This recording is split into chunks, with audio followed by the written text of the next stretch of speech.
Hi, it's Pat McDonald, your host for Vote for Vermont, where our tagline is Listening Beyond the Soundbites.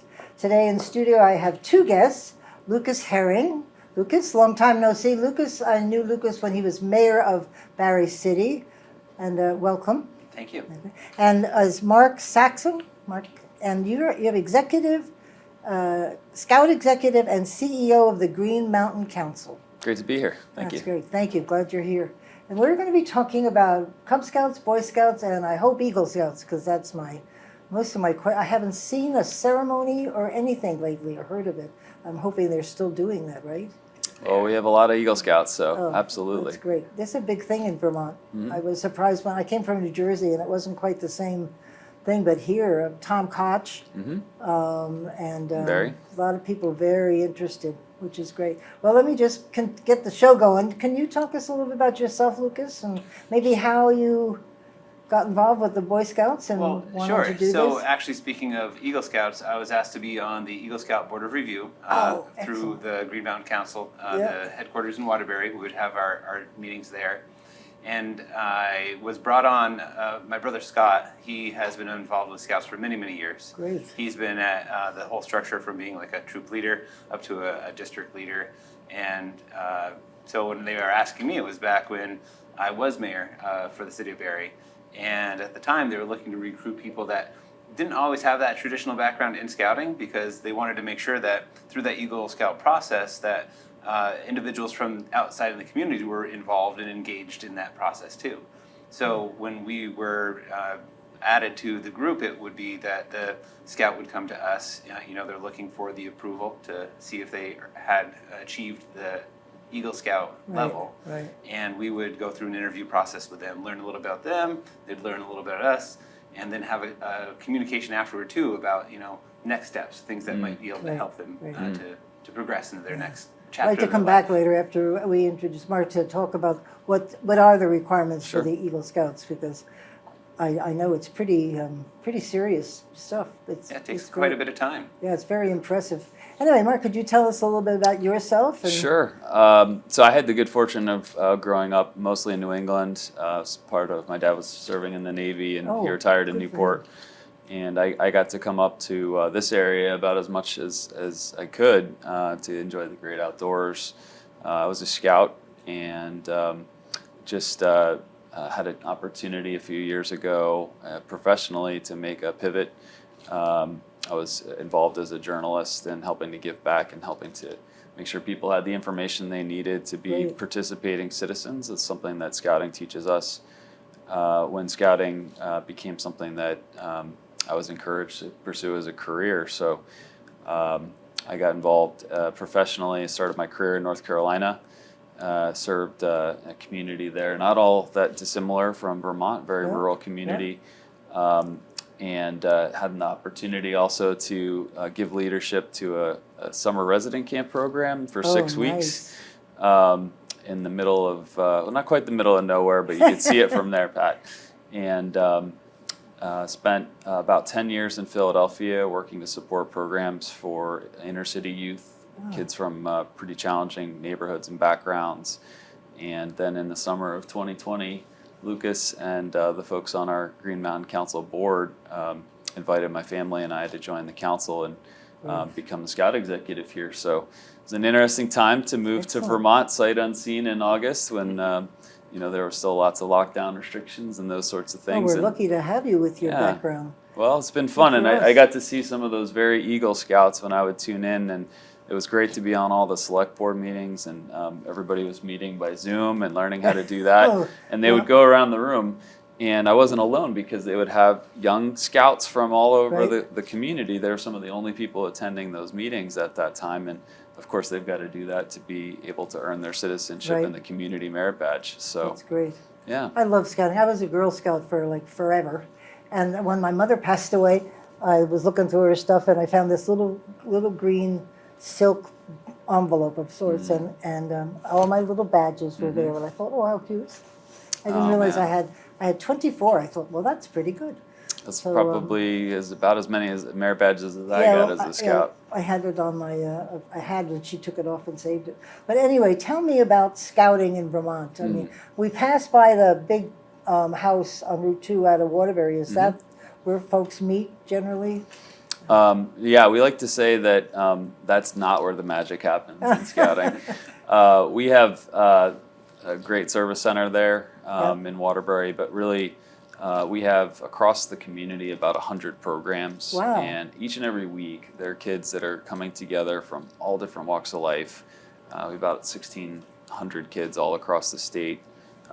Kids about as young as my daughter, who's 7, and she's a Cub Scout, all the way up to there's some 18-year-olds that look like they should be probably playing middle linebacker in the NFL. And then we have really some children of all ages, because we have a great set of volunteers, about 1,200 volunteers who are active, trained. They've all gone through background checks, and they give of their time. What we like to say is that, frankly, scouting is going to introduce young people to the adult world, but it helps all those adults escape from it, because they need to be able to have some joy and to have some fun in their lives as well. That's great. How do you go out? Do you both go out, and how do you, I don't want to say recruit, but how do you let kids know about the Scouts and what it's all about? And I was always attracted to the camping. All they had to do was mention camping, and I'd raise my hand. That'd be it, I'm in.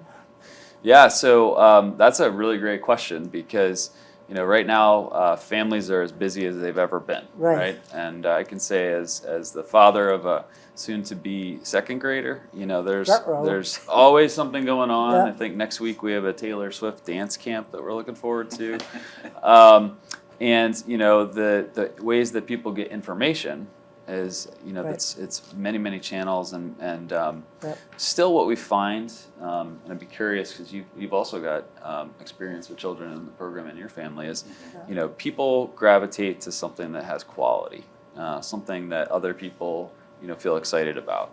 And so most of the people that get involved in scouting, they've had a friend, they've had a family member, they've been invited. A lot of what we do is still going to be at that personal level. So it's organizing grassroots.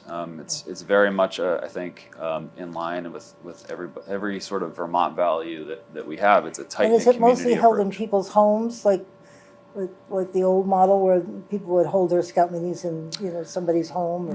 Most of the time we have sort of coordinated a meeting space that's going to meet the needs of the entire group. Okay. So we have really great partners here. All of our programs are put on in partnership with local organizations. Great. We have over 60 organizations that they don't just give the kids a place to meet. Nice. They're actually helping to institute a program that is going to further some of the things that they want to see with young people in the community. So, our aims have always been to foster citizenship, character, physical fitness, and leadership in youth.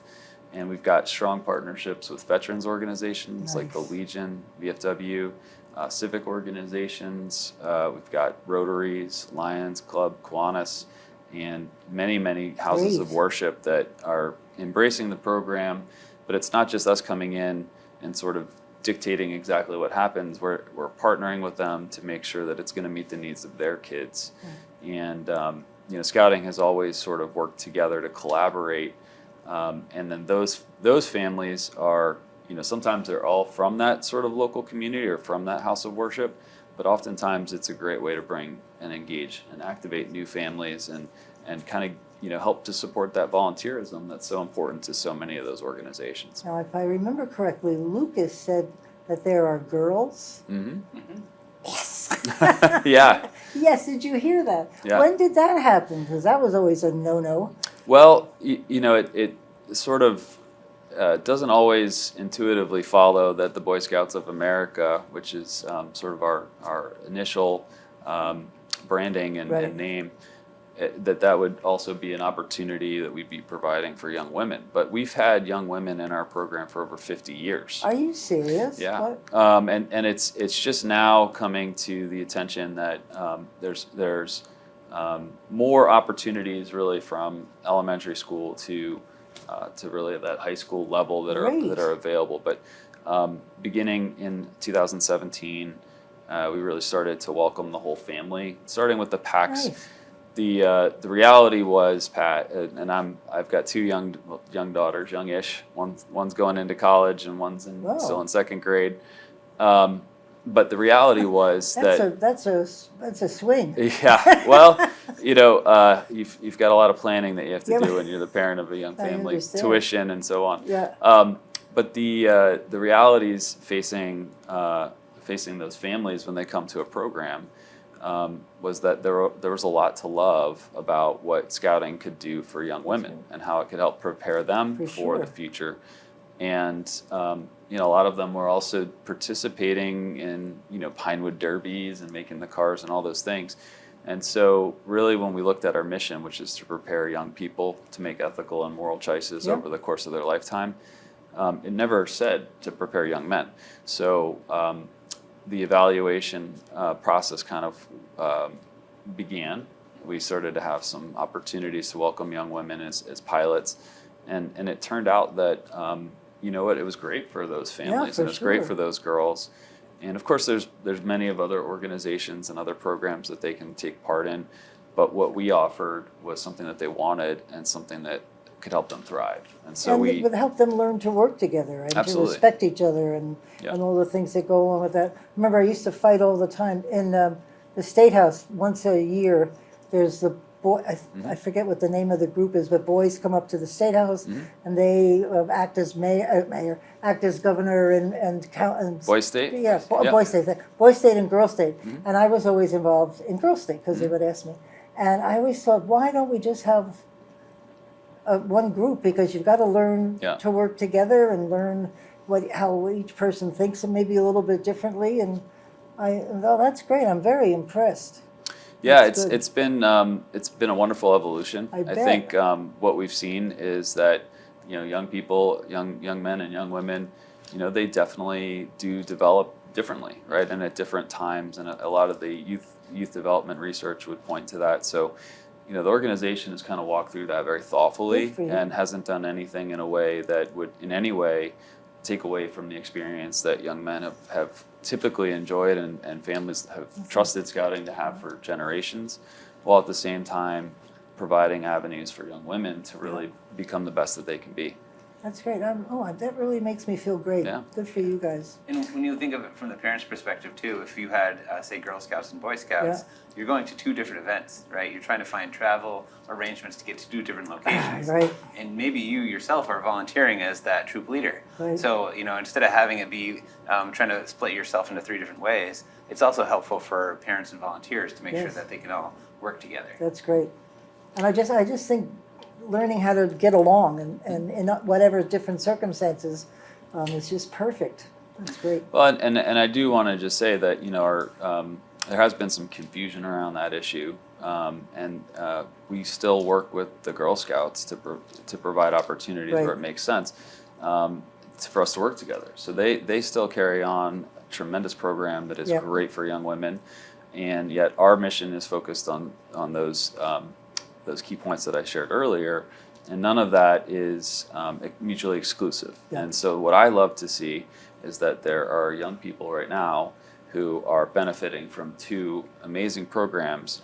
They have a similar and common heritage and lineage, but really their missions have grown in different directions that do unique things that we know from research benefit children, benefit communities, and benefit families. So I think in many ways, young women have never had it better because they have multiple opportunities. They have choices now.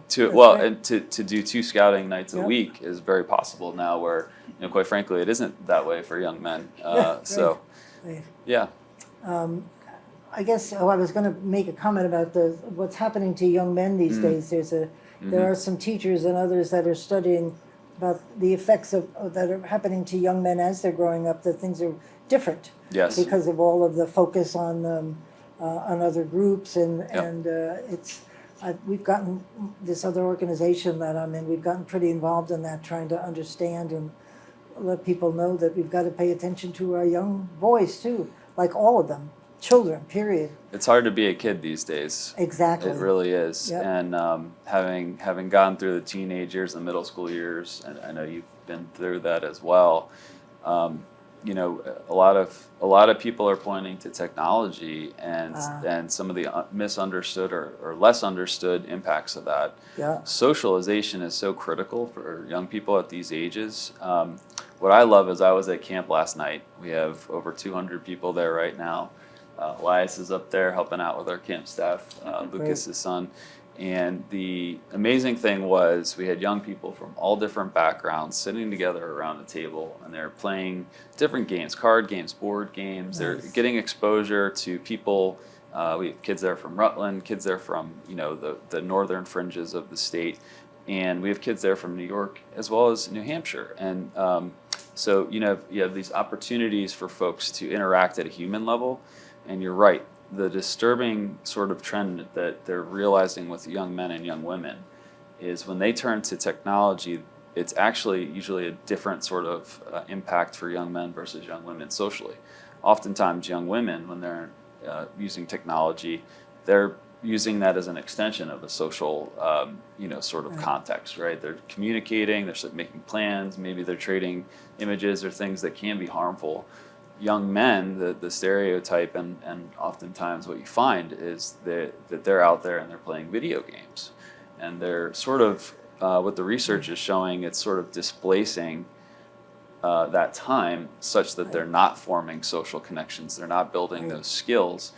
And, the impact of that can be lasting if we're not careful. So scouting has a really powerful role to play, not in, sort of turning kids away from technology, but the reality today is that this inside here is the 21st century pocket knife. And if you can show somebody how to use this as a tool to take them places as opposed to something that can take them away from life, that's really an empowering thing. So we actually have programs and curriculum where we're actually giving kids the context and allowing them to work with technology, but in a way that doesn't take away from the socialization and all those other really key development milestones for kids. And I think COVID didn't help. Oh. That whole generation of kids, it just bonked them on the head. I mean, what were they doing for 2 years? Well, and to Mark's point, like people aren't traveling as much as they used to, right? So if you're going to camp, you're going to meet people from different areas because you're all coming to one location, and you're there for a common cause. If you're thinking of you're going to like a Great Escape or something, you're not interacting with the people in any meaningful way. You're there for the attractions. But when you go to a camp, like that's the whole purpose: is you come, you meet people, and you form those lasting relationships. With somebody that is from a different area than your own. I was always in charge of the s'mores. Is that a Boy Scout thing too, I hope? Well, I don't think you have to be a scout of any kind to enjoy s'mores. It's definitely a popular pastime.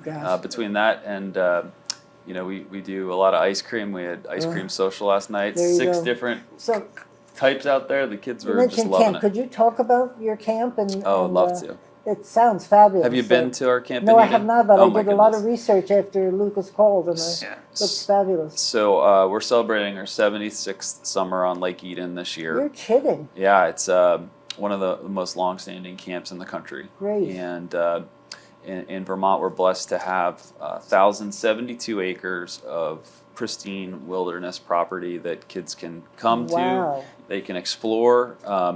It really gives them an opportunity. I know what it did for me when I got to camp. It was different than a scholastic context. It was different than some of the other, pay to just get on the ride sort of experiences that you have.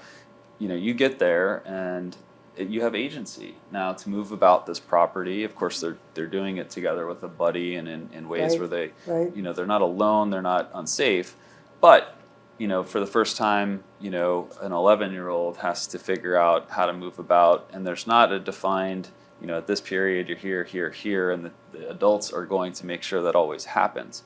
And there's a little bit of freedom to move around and to make friends and to make fun. And that's something that we used to do a lot more of. Kids would leave their houses and they would start to meet other friends in the neighborhood, and they would put together games, and sometimes it wasn't always perfect. It wasn't always the way an adult would come up with a game, but that's part of becoming an adult in our community is actually that play testing. And so that can happen in a space like a summer camp. That camp has activities that are going to meet the needs of 6-year-olds all the way to again 20-year-olds. We have this year some newer programs that we've put in place everything from we just rebuilt our ranges after some of the events the last couple of years. We've had some of the storm damage that others have been impacted by, and so that's an area that introduces young people to range and target sports, archery, BBs, all the way up to target shooting and shotgun. Nice. But in the water, we teach collectively with the YMCA nationwide, we teach more kids how to swim than all the other organizations combined. And so right now we've got kids this week that are learning how to swim. They're learning how to do the life-saving merit badge, which, on any given year, you're going to have kids in our community who are empowered to respond in ways that grown adults just don't know the first thing about. And so we have all of those merit badge activities, but of course, some of the most sought after things are the things that happen that are serendipitous, that aren't planned, that are around the campfire. And there are adults who are spending time with their young people this week, and they're going to remember those moments for the rest of their life because they're not plugged in. They're actually connected, and scouting connects people, which is really impactful. I used to love is I'd find one friend for the summer, but the person you're attached to, and then they'd go back to their home, and then they'd show up the next year, and you couldn't wait for this friend to come, and life was good, and it was all exciting. Yeah. May I ask you, what does I'm going to show you what does 1,000 acres look like? That's huge. It's hard to conceptualize. Yeah, I was trying to figure out. Is there a town or a? So we're right south of Lowell in Eden Mills. Okay, all right. And so if you're headed up 100, it's just beautiful forested property. We have sort of a wilderness remote section that's just on the north side of 100. Yeah. So the actual namesake of the camp is Mount Norris. And tomorrow morning we'll have a group of first year scouts. These are kids that are just getting out of 5th grade, going into 6th grade. They're going to hike up that mountain. It's about 5 miles up and back. It's actually, a mid-level sort of ascent. Yeah. They'll do it in about 3 to 4 hours, and they're going to come down maybe an inch or two taller after that experience. Now they have to go with some of their adult leaders, and sometimes, that's a good wake-up call for us adults too. That I can't make this. That scouting is predicated on physical fitness and being able to be of service to others. So you can't really be of service to others unless you're capable to be able to do that. Great. So, that camp is a special place. It's got, the lake there. Yeah, beautiful. It's got a center campus with some buildings, but we've been welcoming and participation and partnering with many other outside groups to get that property more use. Great. So in a couple of weeks, we'll be having some visitors from UVM, their outdoor education program coming out. But we have a program on Hip Camp where others in the community and even other groups, schools have come out to use that property. Love it. Because the reality is our kids they're not able to use it because they're in class the other 50 weeks of the year or whatever it is. So do you do bird watching and all? Do you have all sorts of things like that? Well, I want to come back to that because you're asking about the Eagle Scout merit badge, and I meet more people who missed that, and they were in the program in the 40s and 50s, and birding was the one merit badge that they needed to get. Oh, really? At the time, it was required for Eagle Scout. We still have the birding merit badge, and we have a pretty good habitat there where if you know what to hear for or what to look for, you can see them. But it's no longer required to be an Eagle Scout. We have different requirements now, including a community leadership project that gives service to the community. But I've met probably a half dozen folks who were in the program at that point, and that was the one that got them. They couldn't get up that early, and they couldn't find the bobway, or whatever. Catch. Yeah. So we also have been doing a lot. We have a forest management plan in place on the property. We're one of the original conservation groups in the country. A lot of these places that we have, it's called Mount Norris Scout Reservation for a reason. Councils, sort of at the turn of the last century, as we were starting to think about national parks, they had to come together and amass these properties because, there weren't other suitable campgrounds and things at that time. There was a lot of, in Vermont, our history was, we'd done a lot of logging, we'd done a lot of extraction and other kinds of things. And so these places became a leading force in helping to educate people about principles like leave no trace and things that our country really had to kind of evolve on, and hopefully we've been among a really powerful force of helping other people outside of scouting understand what it means to take care of our environment. I'm sure they all love coming to your camp. It must be fabulous. It's beautiful. It's a pretty special place, and when the loons are out and the sun is just right. We've got a new fishing dock that we put in last year, and the kids will be out there until way too dark if you let them. How many? I just skipped around in my head, but how many Eagle Scouts are there here in Vermont? Do you know? So we have about 5,400 living Eagle Scouts or Eagle Scouts that live here. 5,400. Mm-hmm. Now, those are alumni mostly, but we had last year about one a week. We had 51 Eagle Scouts in Vermont. And those I remember going to a service at the State House, and that was just fabulous. Yeah, we've done our Eagle Scout Recognition Day at the State House. It's been a fantastic tradition for us. Right. The Scouts, they all have the opportunity to have that achievement, and it's recognized within their group, and that's very important and meaningful. But to have them come together and to see that and to, again, have that interaction, but to have the appreciation of a joint resolution here in the House that is unanimous in this day and age, that is something that is a little rare.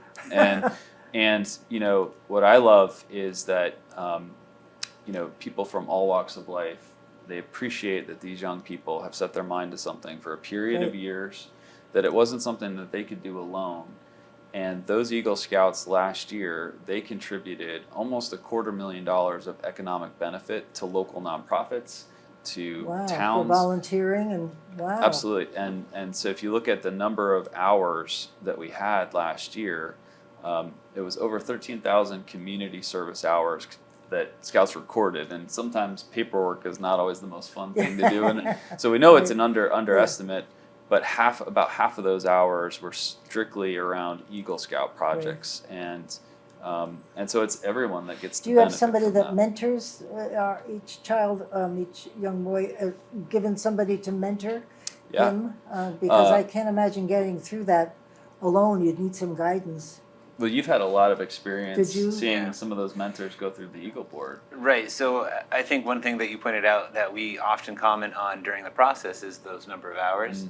Because they're not always thinking of the amount of time that they're putting in and how they're putting it in.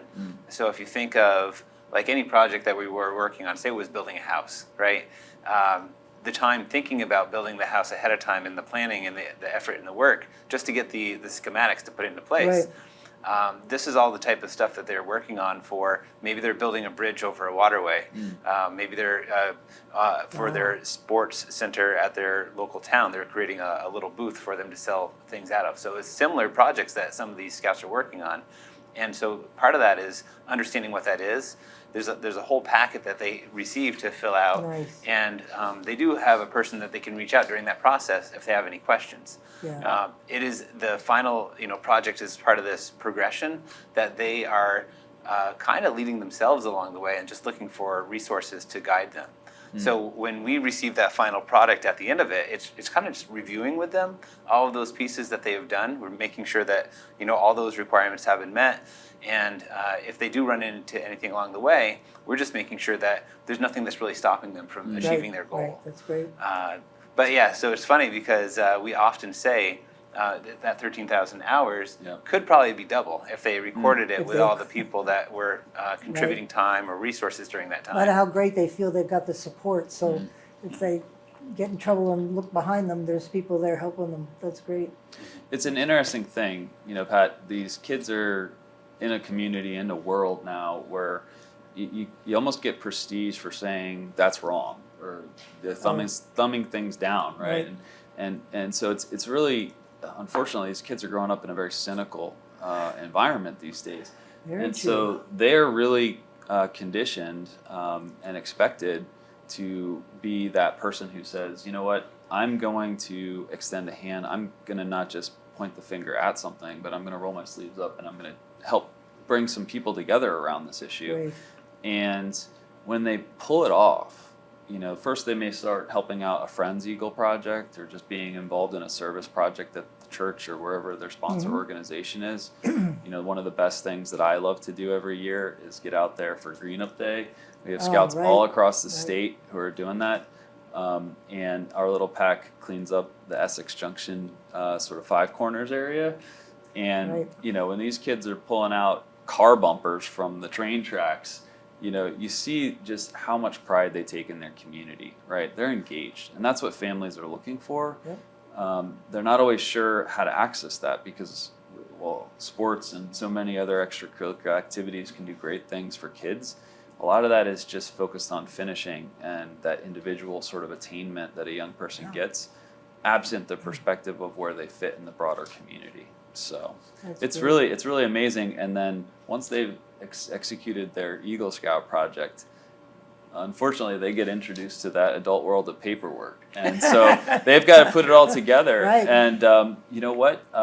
I've heard it from enough parents that have had their kids get out there into the real world that not everybody's really prepared for that experience once they get out on their own and they have to figure out their electric bill and their taxes and we don't teach that stuff. All those kind of things. So well, and a lot of them are going on to college afterward too. So just going through that project, think of any kind of curriculum that you're going to go through in college. You need to have the background of understanding how to put a paper together, how to run a project itself. Depending on if it's architecturally related, they could be an engineer as one of the degrees. It's amazing to see what the plans are that these kids already have when they come to us as part of that board of review. Well, I'm sure a college smiles brightly when they see it an Eagle Scout on somebody's resume, because that must be very impressive to the schools that they would look for that.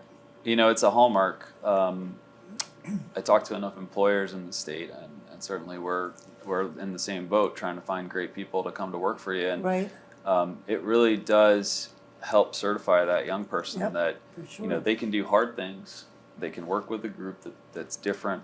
They can put their mind to something and overcome adversity over a period of years, right? And that stability is rare and sought after in today's world, and that's something that our young people, it's not given away. They have to earn it, and still only about 4% of young people in the program will ever earn that rank. So it's rare even among a group of folks that have sort of dedicated themselves to trying achieving those sort of principles. Great, So, I love this. All right, let's talk party. How Yeah. about the Jamboree? Oh, you yeah. guys get involved in the National The I have National Jamboree. Always wanted to go to the Girl Scout one, but never made So it. we have right now a full group of scouts that are getting ready for 2026. Oh, really? It is. We got a busload of them. That's going to be headed down there next summer to Beckley, West Virginia. Cool. And it's something that you have to be there to behold because they've got quarter-mile long zip lines over the New River Gorge. Oh, wow. They've got all sorts of activities that would be really hard for a local organization like us to put on. And when they actually talk to the youth and they say, "What's your favorite part?" They say, getting to meet people from not just all over the United States, but there are visitors from all over the world. Right. We have kids who they've never been more connected than they are today to people who, it used to be we would have jamborees over the air and people would get on the ham radio and they'd make contacts. Cool. And we still do that. But these kids are coming to the table and they know already, things that are of interest to them, and now they get to meet and interact with somebody face to face, share a meal, share those experiences. And so that's actually going to be more of a feature of this is, just more of those opportunities for them to connect. That's great. And, how many kids do you think are there in one large group? So jamborees have been ranging between 15,000 to 30,000. Who cooks? That's That's a great question. Job. Well, if you or any of your viewers would like to volunteer, Yes. there are opportunities to attend that. We're Please tell them what they'd have to do. Well, That's fun. you can go to scouting.org/jambo, and Cool. they are still taking applications. We have a contingent here from Vermont that always goes down and volunteers. Some are going to be helping out with the food, Yeah. but we have a number that are involved in critical life safety positions. Nice. And they have emergency management backgrounds and police and fire backgrounds here in Vermont. They go down there and give of their vacation to help make sure that everything there can be safe. And when you're putting together really a small city like that Right. overnight, there's a lot of moving parts in logistics. And so that planning takes place really as soon as, it's kind of like an Olympics, as soon as one torch is drawn down, you're really starting that process for the next one. So yeah, that's a mountaintop experience like none other. And I'm just glad that there's always the conversation and the respectful debate over what the patch is going to be. Your Because school, what a perfect place to be is at a scout meeting. And you're learning stuff, and it's just making friends. And Well, and It's some of great. that unstructuredness, think of it as like the card games, like Magic the Gathering or Dungeons and Dragons. These are the types of things that these kids love to do, Yeah, and, right. and they can come together as a group and do them. where do you get your funding from? well, we have we're a local Vermont nonprofit, so we're incorporated in '72. We celebrated our 50th anniversary just a few years ago, and then going back before that, there were some legacy councils that came together that predicated that. So our funding is a blend. We appreciate the gifts of individuals. That's the biggest source of funding for us. Oh, good. We have been blessed with people who've come before us who've handed down things like the camp. Also invested an endowment that's there. It's a modest endowment, Nice. but hopefully something that we can continue to grow and inspire people to make a legacy commitment to. Because that takes the pressure off of today's families. And we do have a modest amount of our revenue that helps to offset our insurance fees and the things that we Right. provide locally from the families themselves. But I see actually in your studio, you've got some popcorn over there. One of the things that our scouts learn is that there's a dignity in earning your own way, right?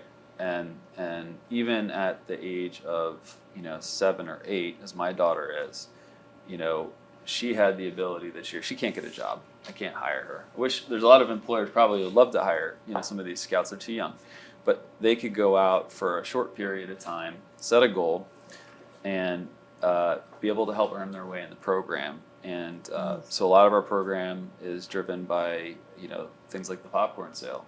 And people out there who are watching, if you've ever had a scout come to you and look for that support, thank you, because that's a real sort of way for them to start to build that confidence. And over time, you've got young people who can actually look you in the eye, introduce themselves. Yeah. These are life skills in addition to helping to raise the money they need for the program. One year, I bought, I don't know how many wreaths. Oh, sure. From the Boy Scouts. Yep. And I don't know where you got them, but my cousin in Florida kept his up for like forever. It never right? died. Huh. And he kept calling, going, I don't believe this. What is this thing made of? It was beautiful, and I bought quite a few of them from Mr. Beard. Yep. And they were the best ever. Yeah, we have a couple of fundraisers like that. Popcorn's the big one. The other one I should mention is at the camp that we talked about. It's not just a place that's special and reserved, but it's also, like many Vermonters, it's a working farm. We have a couple of local farmers that we work with, where we have a maple syrup production. About 25,000 taps on that property right now. Oh, and so that's we have a great experience for the kids. Well, they get some exposure to it, and then we have the ability they can actually sell that with. We have some units that do a holiday sale, like you're talking about, and they'll offer some of their Mount Norris maple syrup that's made right at their camp. Right, no one else can say that, and so we have that experience. Of course, I like to enjoy that at the camp, and we do our winter programs. We put that sugar on snow and have the donuts there. Right. Oh man. And so we're actually gearing up for, hard to believe it right now, but we're gearing up for those winter programs just this week with basically January and February programming that will have over about 800 people there over the span of that time period. So it's a wonderful way for folks to actually get out there and experience nature, and not just in an unstructured way, but be able to enjoy new activities that everything from climbing and snowshoeing to ice fishing, and getting in touch with some of our roots here in Vermont in the sugaring business. You might see some of the troops themselves have their own fundraising efforts. I think of at Christmas time when you're trying to find where does my tree go. The troop number 1 in Barrie, they have a call out. If you want to donate to them, then they can take the tree and make sure it's disposed of correctly. Yes, right. I know some, they even do like a yard sale. Like if there's items that are donated to them, they can use the proceeds from that to help benefit their troop. So anything that they can do at that local level just helps get them to places like Mount Norris or sending them to Ojambo. That's great. I read, excuse me, my voice is going. I read in my research a thing called the Order of the Arrow. What is that? I used to love bow. That's my biggest thing in scouting. Well, it is one of our more popular activities, archery. It's definitely my daughter's favorite activity. I love it. Well, the Order of the Arrow is a very special thing. So in scouting, one of the things that differentiates scouting from a lot of other youth activities is that it's a game with a purpose, but it's the youth themselves that are playing the game. So while we have adults that are there, especially at the middle school and high school level, they're there for health and safety purposes. Right. But the young people themselves have agency, and so they're electing leaders from among themselves. Those leaders have real responsibilities. You learn by making some of those mistakes in low-stake environments. We all remember that camping trip where you forgot the can opener, and now it's a leadership exercise of how we get the beef stew open, right? Exactly. Sometimes you wear more of it than you eat.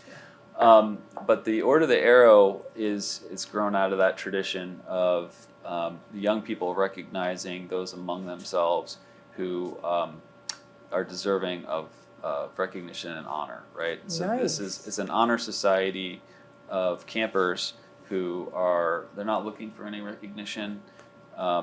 It's the kind of thing that if you seek it, you'll never be nominated. Right. But from amongst their peers, they're being called out, again, as a mark of distinction.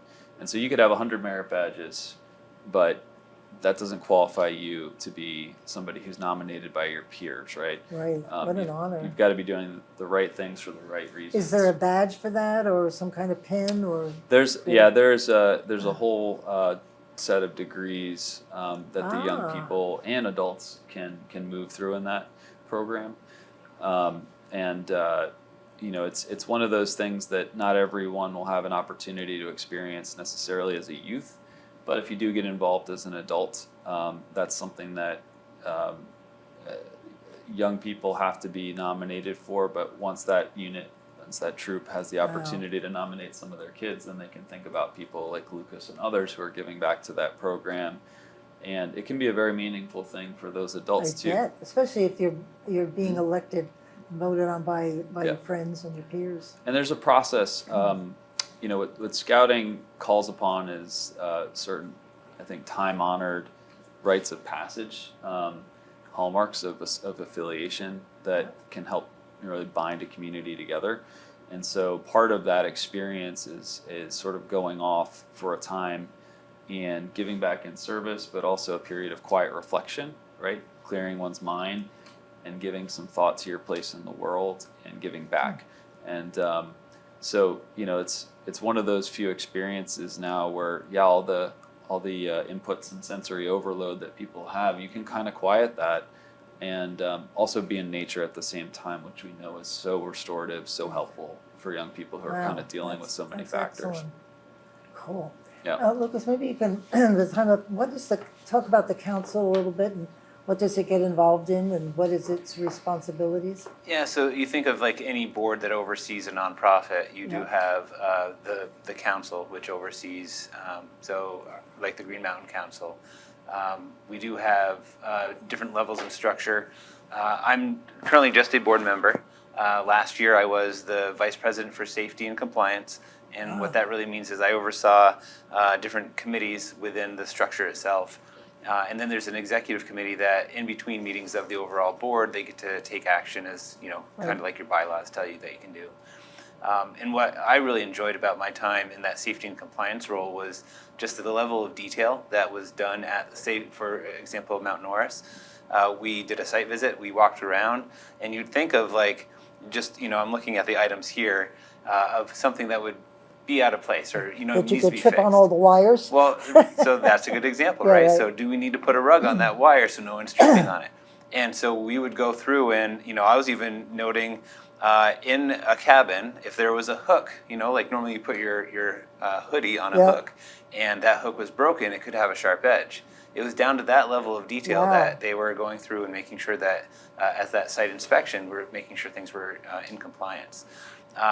One of the other items, because we were talking about swimming, the terminology is a little different, so we're trying to de-jargonize it a little bit, but a water feature is really just like a trampoline on the water, right? So if you Oh, think about those cool. kids that want to go out there and jump into the water, you're like, oh, that's great, just do it. It's actually the level of detail of no, we want to go through all the steps to make sure that safety is first. Like if we were to try to have this item, what are the safety components? Like what does that mean for the person who's on it? People that they might bump into? Do we have lifeguards on duty to make sure if there was an incident that it was being handled?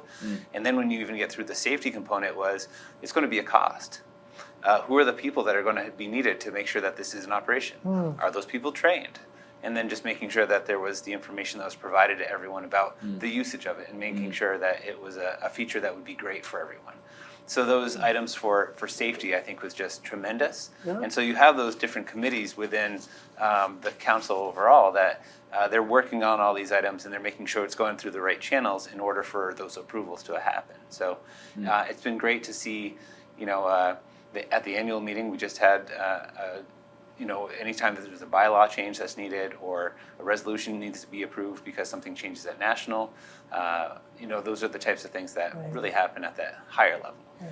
And do you set the budget, or do you set it and present it to them and that sort of?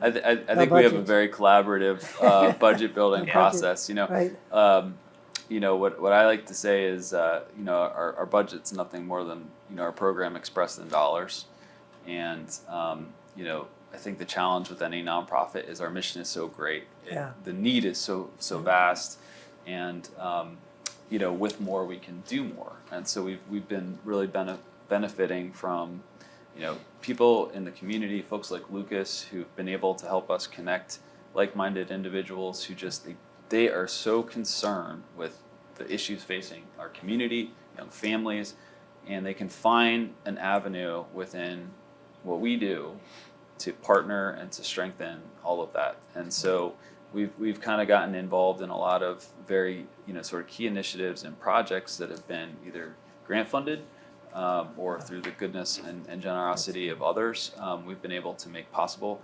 This past year, for 2 years in a row, we've been able to meet 100% of the financial aid requests for young people to come to our camp this summer. Excellent. It's over for the last 2 years, over $20,000. Wow. That has been, raised around those young people, and has been helping to make sure that whatever That's circumstances out there, that is not going to be a barrier for young people to gain that life-changing.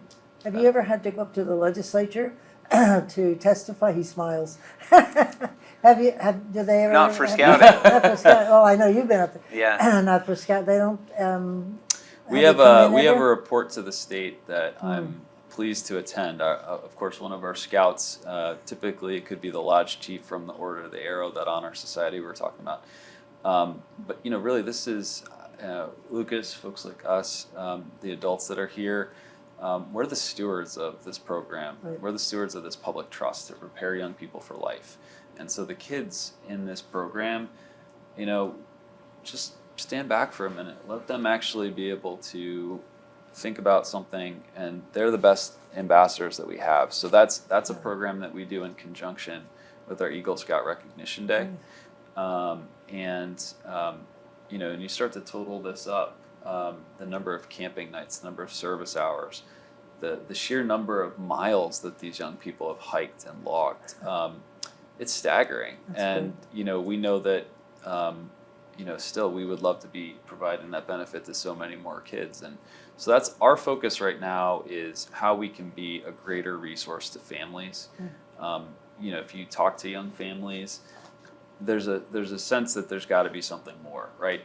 They're disenchanted with the sort of athletic industrial complex that we've spent 40 years sort of in testing, and Right. it doesn't always lead to the type of community results, the type of attainment, the type of government and elected officials that we want to see, kind of moving our country, our community, and our way of life forward. People are so angry these days, aren't Yeah. they? And what a great place to get involved in, and maybe you can lose some of the anger and look to the positive side of living and things. Well, the Scout is friendly, courteous, and kind, and reverent. And in those 4 points, I think, people can kind of find one another, hopefully, Right. again.